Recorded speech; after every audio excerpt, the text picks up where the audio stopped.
আসসালামু আলাইকুম আপুরা ভাইয়ারা কেমন আছেন? আশা করি আলহামদুলিল্লাহ ভালো।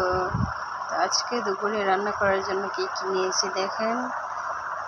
এই যে আপনার এখানে মাছ আছে, আলু দিয়া, লাউর খাল দিয়া, তারপরে হচ্ছে আপনার ডাল।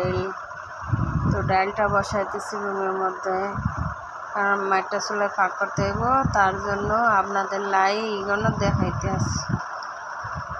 এরপরে মনে করেন যে ডালে মশলা দিয়া চুলাইতে বসাবো। তো পেঁয়াজ দিয়ে দিছি, রসুন দিয়ে দিছি, টমেটো দিতেছি।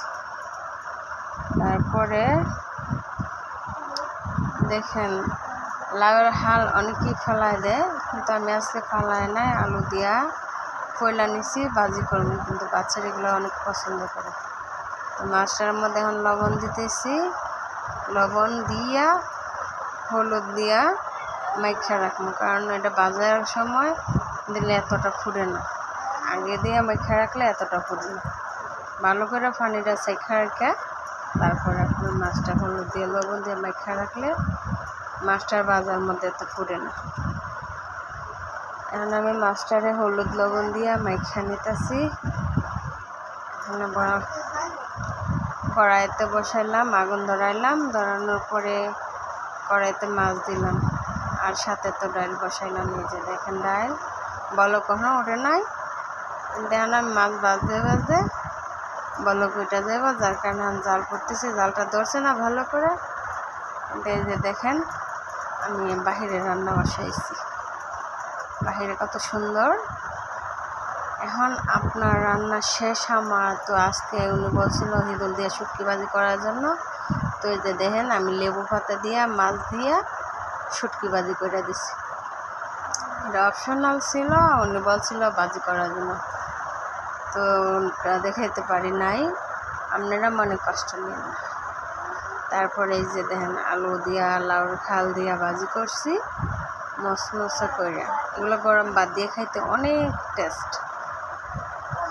গরম ভাতের সাথে আলু ভাজা দিয়ে খাইলে অনেকটা ভালো লাগে।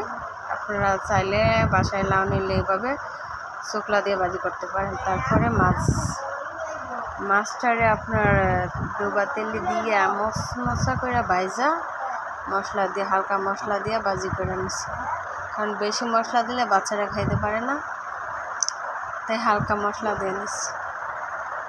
আজকে আপনার ডাল, মাছ ভাজি, আলু ভাজি আর শুটকি ভাজি 4 জাত করা হলো।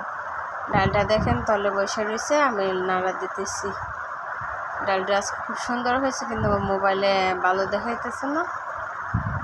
আপনারা বাসার এই ডাল রান্না করতে পারেন, কিন্তু এরকম করে করলে হয়তো বাচ্চারা খাইতে পারে। আমার বাচ্চারা ডাল খুব পছন্দ করে, যার কারণে প্রত্যেক দিনই আমি একটু না একটু ডাল রান্না করতে হয়। এই যে দেখেন এইগুলোর সাথে অনেকটাই ভালো লাগবো। এই যে শুটকি ভাজা, মাছ ভাজা, আলু ভাজা, ডাল সাথে দেখছেন। যদি ভালো লাগে আমার ভিডিওটা সবাই দেখবেন, লাইক সাবস্ক্রাইব করবেন। আর আমার রান্নাগুলো যদি দেখতে সুন্দর হয় আপনারা আমার কমেন্ট করে জানাইতে পারেন।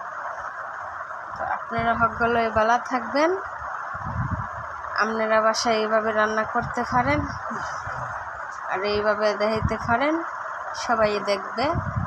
আপনারা সকলে ভালো থাকেন। খুদা হাফেজ।